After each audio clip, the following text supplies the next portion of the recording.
এর তৌফিক হয়েছে হজ করতে হবে। বয়স কত হয়েছে এটা দেখার কোনো বিষয়ই না। 30 বছর বয়সে হজ ফরজ হয়ে গেলে হজ করতে হবে। আমাদের মধ্যে স্বভাব হলো মানুষেরা মনে করে বুড়া বয়সে হজ করতে যাবে। কথা বলেন না কেন? বুড়া বয়স, বুড়া সে একেবারে সে অক্ষম হয়ে গেছে, ওই মুহূর্তে হুইল চেয়ারে তারা ঠেইলা ঠেলা তাকে হজ করাতে হয়। এই সমস্ত আশা কখনো করা যাবে না। হজ যেই সময় ফরজ হয় ওই সময় আপনাকে হজ করতে হবে। 6 নম্বর নবীজির ওসিয়ত হচ্ছে মুআজ ইবনে জাবাল, সেটা হচ্ছে ইজতানিবিল হালাল ওয়াল হারাম তাকুন আ'বাদান নাস। এ মুআজ ইবনে জাবাল, তুমি হালাল হারাম থেকে তুমি সবসময় বেঁচে থাকো। ইজতানিবিল হারাম, হারাম থেকে তুমি বেঁচে থাকো। তাকুন আ'বাদান নাস, তাহলে দুনিয়াতে সবচেয়ে বড় ইবাদতকারী হিসেবে আমার আল্লাহ তোমাকে গণনা করবেন। 7 নম্বর ওসিয়ত হলো ইত্তাবি'is সুন্নাহ তাকুম মিনাল মুমিনিন। হে আমার মুআজ ইবনে জাবাল, আমি নবীর সুন্নাতগুলোকে অনুসরণ করো, তাহলে খাঁটি মুমিন যে সমস্ত ব্যক্তিরা আছে তাদের দলে আমার আল্লাহ তোমার নামটাকে উঠাইয়া দিবে। সুন্নতের অনুসরণ আমাদের মধ্যে প্রত্যেক দিন কিভাবে করব, প্রত্যেক দিন বাড়ানোর ব্যাপারে ফিকির করা লাগবে। এলাকার মুসলমানেরা, এক একটা সুন্নতকে যদি এক পাল্লা দেওয়া হয় আর আসমান জমিনকে যদি আরেক পাল্লা দেওয়া হয়, আমার নবীর সুন্নতের দাম আমার আল্লাহর কাছে বেশি। নবীজি শুধু ফজর নামাজে 2 রাকাত সুন্নতের ব্যাপারে বলেছেন যে 2 রাকাত সুন্নতকে যদি এক পাল্লাতে রাখা হয়, আসমান জমিন এবং তার মধ্যখানকে যদি আরেক পাল্লাতে রাখা হয়, তাহলে নবীজি বলছেন আসমান জমিনের মধ্যখান এই সব কিছু রাখার পরেও 2 রাকাত ফজরের আগের 2 রাকাত সুন্নতের দাম আমার আল্লাহ দরবারে বেশি। সুন্নতের এতটা গুরুত্বপূর্ণ, এতটা মূল্যায়ন সুন্নতের, যদিও এগুলোকে আমরা কোনো কাজেরই মনে করি না। অনেক সময় সুন্নতকে আমরা একেবারে অ্যাভয়েড করে চলি, পরিত্যাগ করে চলি, মনে করি এটা সুন্নত, না করলে সমস্যাটা আমার কি। তো 7 নম্বর নবীজির উপদেশ হচ্ছে সুন্নতের অনুসরণ করার জন্য। 8 নম্বর নবীজির উপদেশ হচ্ছে ওয়াখালিকিন নাস বিখুলুকিন হাসান, সবার সঙ্গে ভালো ব্যবহার করতে হবে।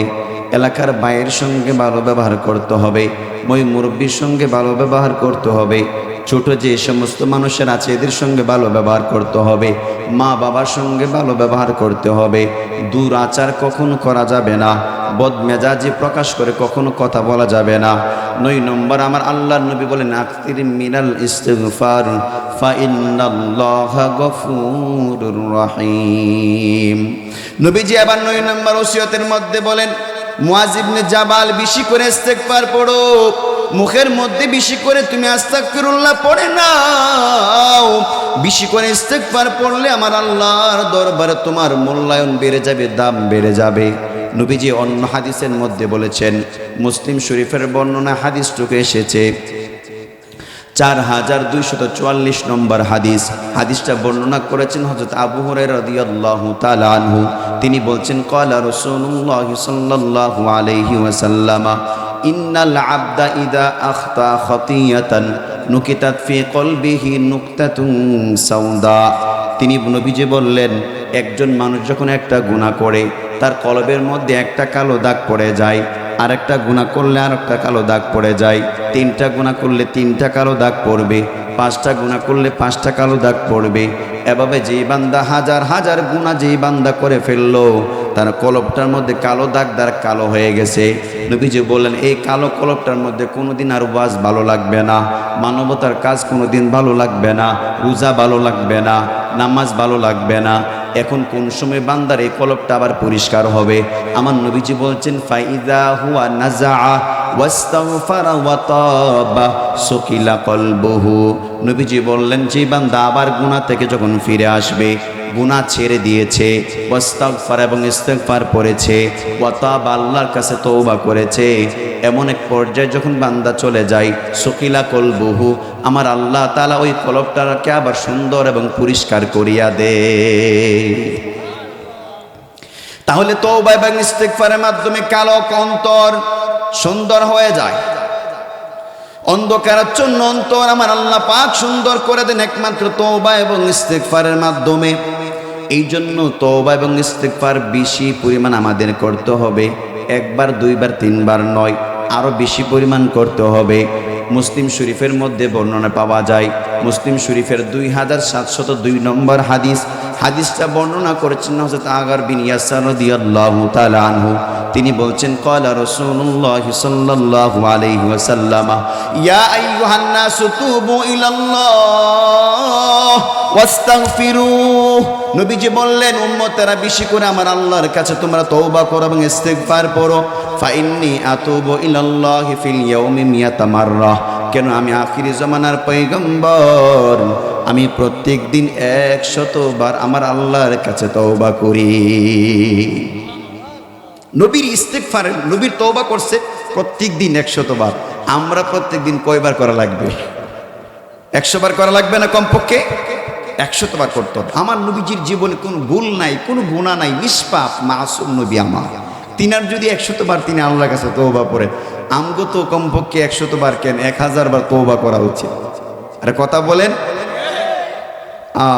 গুনাহ যে কি পরিমাণ আমাদের, হিসাব করলে তার বলাই লাগে না। মোহতারাম হাজিরিন, 9 নম্বর ওসিয়ত নবীজি বলছেন আকসির মিনাল ইস্তিগফার, বেশি করে ইস্তিগফার করো।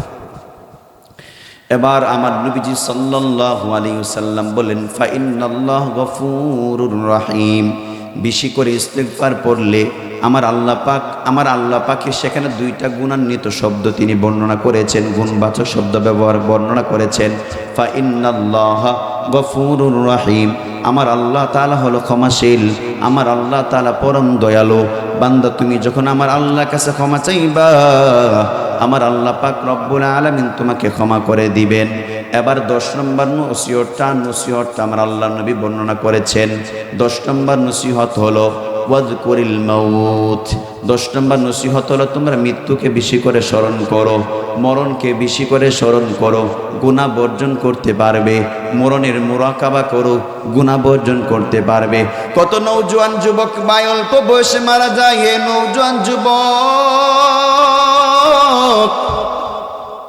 কত নওজোয়ান যুবক অল্প বয়সে বাস অ্যাক্সিডেন্ট করে মারা গেল। কত নওজোয়ান যুবক হুন্ডা অ্যাক্সিডেন্ট করে কবরে প্যাসেঞ্জার হয়ে গেল, তার কোনো হিসাব নাই।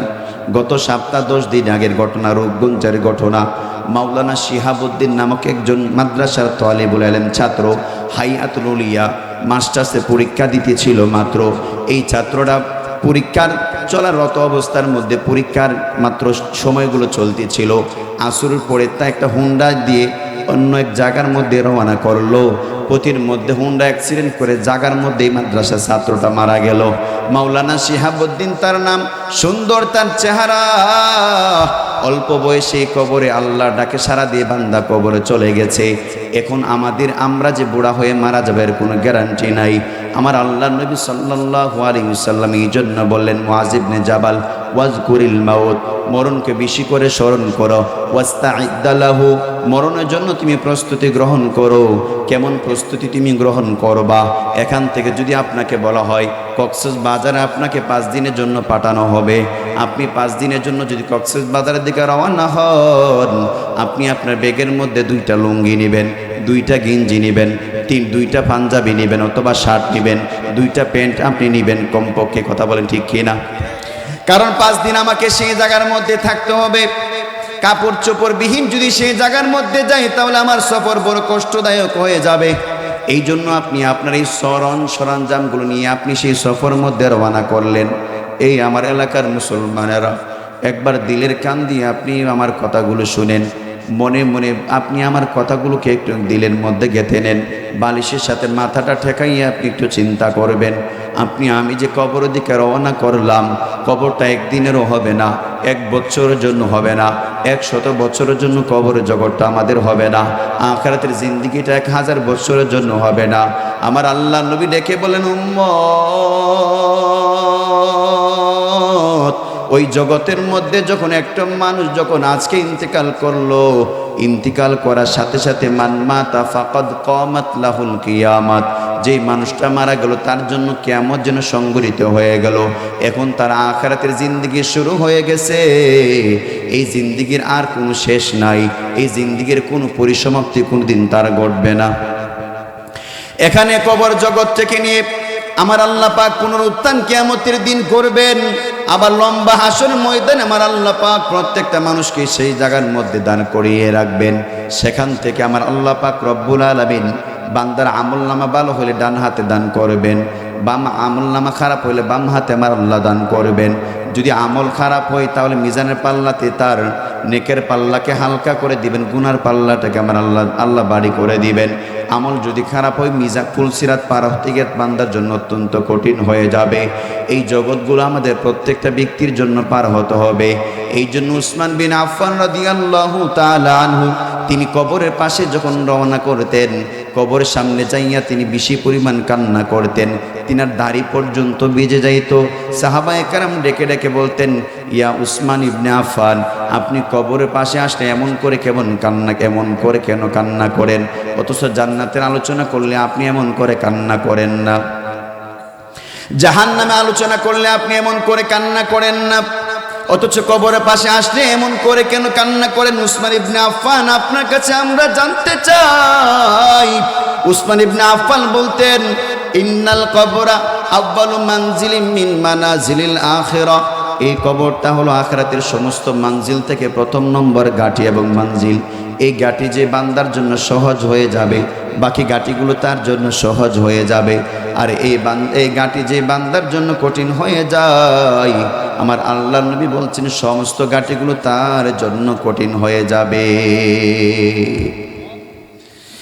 এই জন্য নবীজি বলছেন, ওয়াজকুরিল মাউত, মরণকে স্মরণ করো, ওয়াস্তাইদ্দা লাহু, এবং মৃত্যুর জন্য তুমি প্রস্তুতি পুরোপুরিভাবে গ্রহণ করো। কি নিয়ে কবর দেশে তুমি রওনা করলা? ঘরের মধ্যে মশা কামড় দিলেই বান্দা মশারি ব্যবহার করে